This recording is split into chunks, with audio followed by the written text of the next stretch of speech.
Bismillahirrahmanirrahim. Assalamualaikum warahmatullahi wabarakatuh.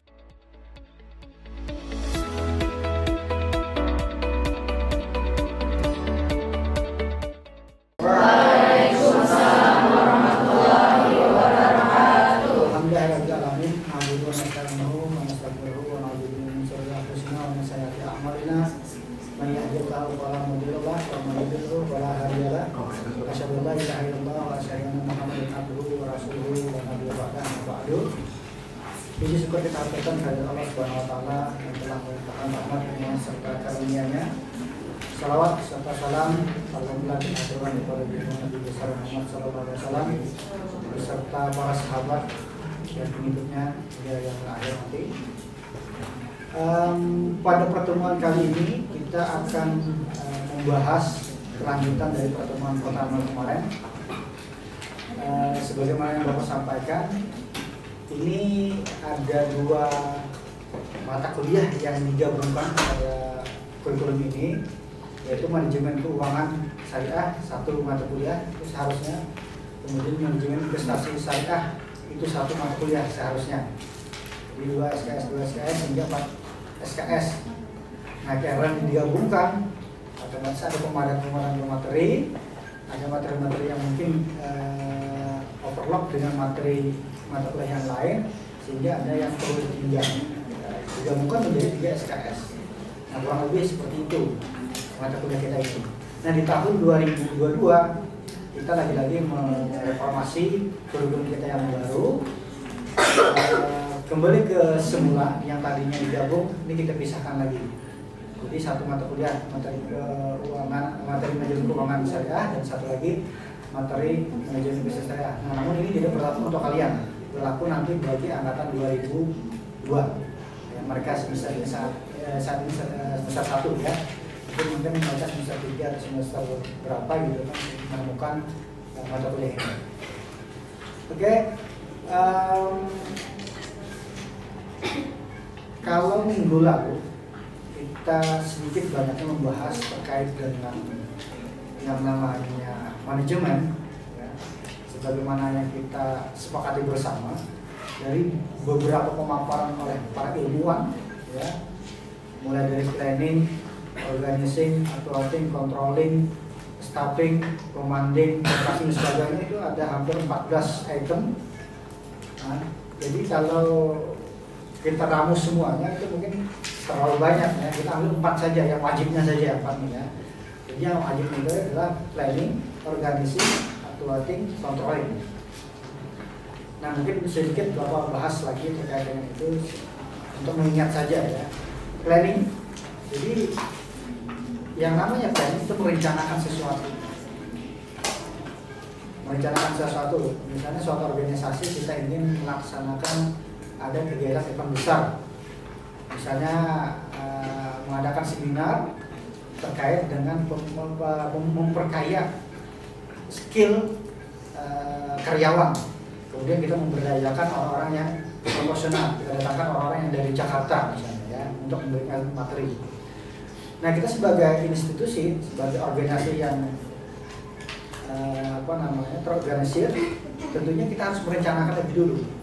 Merencanakan ini kira-kira kapan waktunya, tanggal berapa, bulan berapa, dan tentunya ini harus dikomunikasikan dengan orang yang berkepentingan itu. Dalam hal ini adalah pemateri. Bapak kira-kira kapan jadwal yang bisa ke Kalimantan, ke Banjarmasin? Oh, saya di bulan Oktober ini sibuk penuh jadwal, nanti adanya di awal November. Oh ya, berarti kita harus menyesuaikan. Jangan kita yang meminta mereka untuk meminta pengatur. Jadi kita menyesuaikan. Nah, kalaupun kita mungkin di waktu November itu padat juga acara kita, ya kita bisa mencari alternatif pembicara yang lain. Tapi yang jelas di plan ini kita harus matangkan dulu. Siapa materinya, siapa horinya, kemudian bagaimana keuangannya, transport mereka pulang pergi besar gimana. Kemudian untuk peserta nanti ada nggak menyalurkah namanya atau apakah namanya itu ya, itu harus dipersiapkan segala sesuatu. Jadi carakan. Nah, kemudian kalau sudah ketemu, tanggalnya sudah ketemu, jalannya sudah siap, kendaraannya sudah siap, baru yang namanya organizing. Kita bagi lagi, ini ada 20 orang, kita jadikan panitia.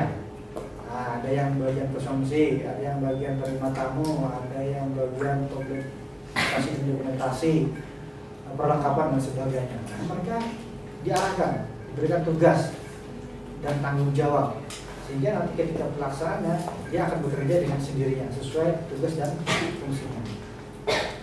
Setelah diarahkan, diberi tugasnya tahu masing-masing, baru persiapan melaksanakan itu.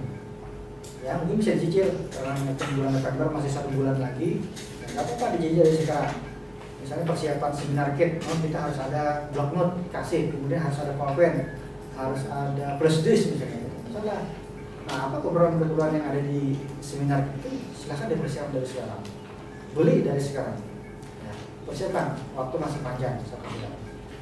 Nah setelah semuanya siap, ruangannya sudah beres, ditata sedemikian rupa, dekorasinya mantap, kemudian spanduknya udah oke, kemudian begitu juga bagian perlengkapan, listriknya oke, tidak bermasalah. Kalaupun di tengah jalan mati mendadak itu biasanya sudah siap. Lalu kalau sudah lengkap semuanya, baru hari pelaksanaannya juga. Ini melaksanakan seminar itu. Misalnya temanya terkait dengan memperkaya wawasan SDI, sumber daya insani di perbankan syariah. Jadi dia akan menambah keilmuan terkait dengan perbankan. Tapi yang dilatih ini adalah para karyawan-karyawan bank, nah, seperti itu. Supaya lebih semangat lagi dalam bekerja di bank. Nah setelah selesai pelaksanaannya, baru ada yang namanya controlling. Nah controlling inilah fungsinya untuk mengevaluasi apa-apa kegiatan selama acara itu yang tidak beres, yang tidak beres atau tidak sesuai dengan rencana, itu bisa menjadi evaluasi kegiatan-kegiatan berikutnya di kepanitiaan. Jadi misalnya ternyata di dalam pelaksanaan LCD yang tidak bagus, yang tidak mau, tidak bisa hidup. Laptopnya bagus, kemudian LCD-nya bagus, ini masalah hidup. Cuma tidak connect antara laptop sama LCD. Nah ini yang menjadi prosesnya. Waktu acara kemarin itu panitia harus kesana kemari mencari kabelnya, kemudian setelah diganti baru connect. Nah ini mungkin juga jadi apa namanya, jadi peringatan bagi panitia berikutnya supaya segala sesuatunya itu harus disiapkan dan dicek. Tidak cukup hanya disiapkan, tapi dicek. Ya, jadi dari kekurangan kepanitia tadi, dia sudah menyiapkan kabel, tapi tidak dicek mau tidaknya. Walaupun baru tidak menjamin bagus, ya, baru tidak menjamin oke. Harus dicek. Listrik barangkali perlu dinyalakan semuanya dulu. Dinyalakan, mana yang menyala, mana yang kedap-kedip, mana yang putus. Kalau yang putus ganti, kalau yang kedap-kedip ganti. Kabel, stop kontak, pastikan semuanya menyala, tidak ada yang terputus. AC hidupkan, tes, ternyata hidup. Jangan-jangan hidup tapi nggak dingin, ya, jadi bahan pertimbangan, jadi catatan. Nah sehingga dengan kegiatan itu kita bisa mengevaluasi mana-mana yang tidak sesuai dengan kita, mana yang menjadi kendala waktu pelaksanaan, sehingga nanti ketika ada momen pelaksanaan kegiatan lagi kita sudah bisa mengantisipasi kekurangan-kekurangan pelaksanaan di masa lalu. Nah 4 hal inilah yang perlu kita pegang dan kita aktualisasikan dalam kehidupan berorganisasi nanti yang ke depan. Di sini sudah dipahami terkait dengan apa itu fungsi manajemen. Bisa ya? Bisa. Pertama planning, organizing, auditing, dan controlling. Kita masuk ke materi yang berikutnya terkait dengan investasi syariah, manajemen investasi syariah. Nah kalau tadi manajemen itu hanya sekedar mengulang pada pertemuan sebelumnya, kita masuk kepada materi yang berikutnya. Kompetensi dasar dari materi kali ini yaitu mahasiswa dapat mengetahui, memahami, dan terampil menganalisis masalah manajemen dan fungsi-fungsinya memahami masalah investasi dalam konteks sesuai syariah serta penerapannya dalam investasi. Nah, itu kompetensi yang diharapkan dari mahasiswa. Jadi mahasiswa itu harus paham, kemudian mengetahui, dan tentunya setelah paham dan mengetahui itu dapat mengaplikasikan investasi itu sendiri dalam kehidupannya. Ya, minimal menabung lah, itu juga bagian daripada investasi.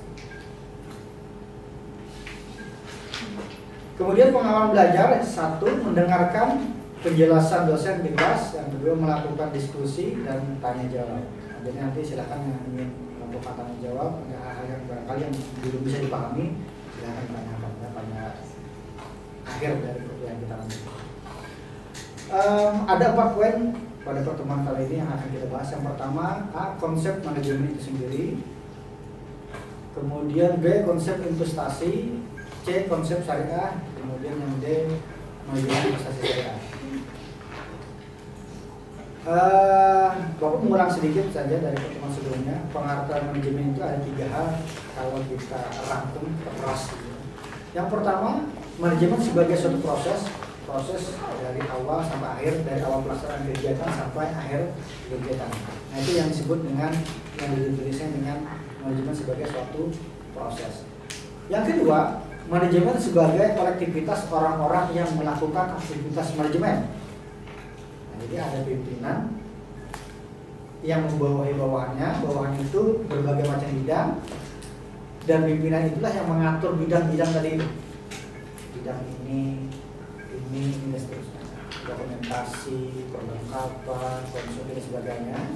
Nah, tugas pimpinan atau leader itu adalah mengkolektivitaskan, melakukan aktivitas manajemen berupa menggerakkan orang-orang bawahannya tadi. Sehingga dengan menggerakkan orang-orang bawahan tadi itu tercapailah yang namanya kegiatan kolektivitas tadi, kegiatan orang-orang tadi, sehingga tercapai suatu tujuan, yaitu tercapainya seminar nasional, seminar sehari dan sebagainya. Nah, yang ketiga, pengertian yang ketiga, manajemen sebagai suatu seni dan sebagai suatu ilmu pengetahuan. Seni mengolah atau membimbing atau mengkoordinir orang-orang, mengkoordinir beberapa orang untuk mencapai tujuan tertentu. Jadi yang disebut sebagai seni mengatur orang. Jadi mengatur orang itu merupakan bagian dari ilmu seni ya. Tidak semua orang bisa mengatur orang ya. Hanya orang tertentu. Kadang-kadang kalau dia tidak punya jiwa kepemimpinan, susah mengatur orang. Atau sebaliknya, atau yang lain, dia tidak mempunyai jiwa pendidik, maka susah akan mengajar. Karena bagi dia mengajar itu suatu hal yang berhadapan dengan orang banyak, sehingga susah bagi dia untuk mengajar.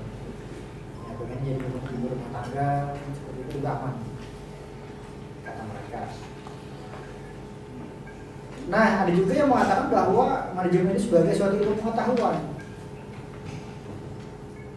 bahwa untuk melakukan mengkoordinir banyak orang itu tidak perlu ilmu pengetahuan, ada ilmunya, tidak sembarangan. Nah, 3 hal inilah yang menjadi kunci daripada pengertian manajemen ini.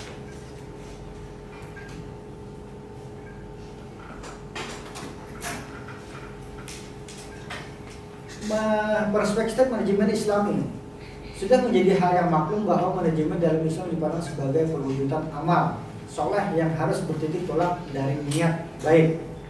Niat baik tersebut akan muncul motivasi aktivitas untuk mencapai hasil yang bagus, kesejahteraan bersama, hidupnya hasanah, mobil akhirat hasanah.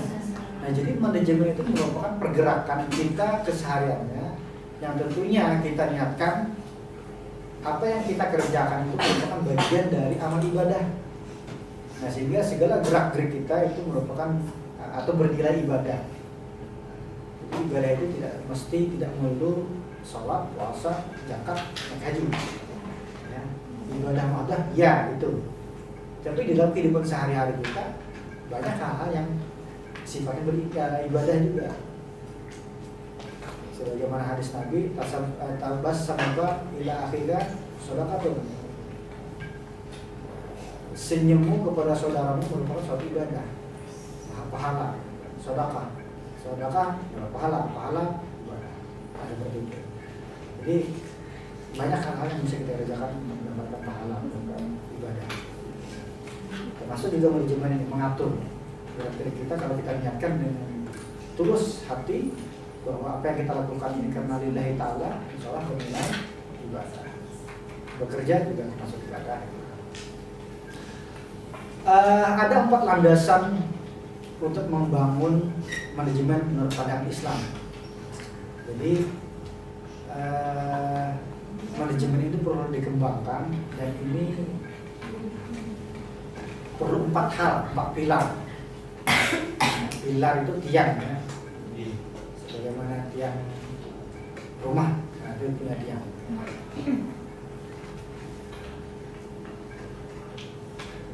Yang pertama adalah terkait dengan kebenaran. Kalau misalnya hadis Nabi itu seperti ini ya, alaikum bisidqi. Maaf, ini yang kedua ya. Alaikum bisidqi, fa inna sidqa yahdi ilal birri, fa innal birra yahdi ilal jannah. Yang kedua tentang kejujuran. Hendaklah kalian berlaku jujur, karena jujur itu akan mengarahkan Anda kepada kebaikan, dan kebaikan itu akan mengarahkan Anda pada surga. Nah, jadi landasan utama untuk mengembangkan suatu manajemen itu adalah kejujuran itu sendiri. Mempunyai sifat kejujuran. Nah, yang kedua adalah kebenaran. Kebenaran berarti lawannya kesalahan. Jadi jangan sampai dalam aktivitas manajemen melakukan sesuatu hal yang salah. Kebenaran. Arinal haqqa haqqa wa rujukna tib'ah wa arinal batila batila wa rujukna hijrabah. Wahai Tuhan, itu tunjukkanlah kami kebenaran dan jauhkanlah kami dari kebatilan. Wahai seperti itu. Yang ketiga adalah keterbukaan. Jadi kita open manajemen saja, tidak ada yang ditutup-tutupi. Ya. Ketika misalnya suatu organisasi pendanaannya lagi defisit, lagi kekurangan, yang mana uang kita nih? Oh, ternyata kita alokasikan ke tempat lain sehingga kita tidak bisa melaksanakan kegiatan ini. Itu namanya open manajemen. Akhirnya anggota yang lain paham bahwa kita tidak bisa melaksanakan ini karena keterbatasan dana. Tahun 2020 itu banyak kegiatan-kegiatan fakultas yang dipangkas, termasuk seminar jurusan itu ditiadakan. Nah, karena ada open manajemen oleh rektor, kita banyak dana-dana yang dipangkas 11 miliar kalau tidak salah. Dan 11 miliar itu kita kembalikan ke negara, dan negara mengelola untuk pengelolaan COVID kemarin itu. Nah, sehingga ada kegiatan-kegiatan fakultas yang hilang pas bencana COVID itu. Di antaranya yaitu seminar jurusan itu tidak ada. Nah, ini termasuk keterbukaan pimpinan kita, rektor dalam hal ini ya. Nah, coba kalau beliau misalnya tidak terbuka, tiba-tiba nggak ada kegiatan, nggak ada penjelasan, ya, kita bingung nih. Lalu pertanyaannya kemana uangnya? Jangan-jangan kan? Nah, ada pertanyaan itu lainnya, pertanyaan negatif. Tapi dengan open manajemen sudah terbuka dan menjelaskan, uang kita banyak dipotong 11 miliar, sehingga kita tidak bisa melaksanakan kegiatan secara keseluruhan, sebagian saja yang wajib-wajibnya saja, yang sunnah-sunnahnya dibatalkan. Nah, itu yang ketiga. Nah, yang keempat, keahlian. Kalau kira apapun di segala aspek bidang, keahlian itu perlu. Ya, keahlian itu perlu.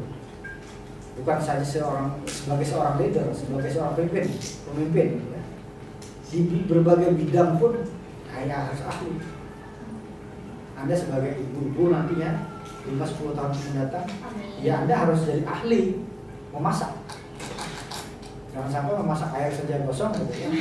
Apalagi masak mie gitu ya. Jadi harus ahli dalam memasak. Ahli dalam merapikan rumah.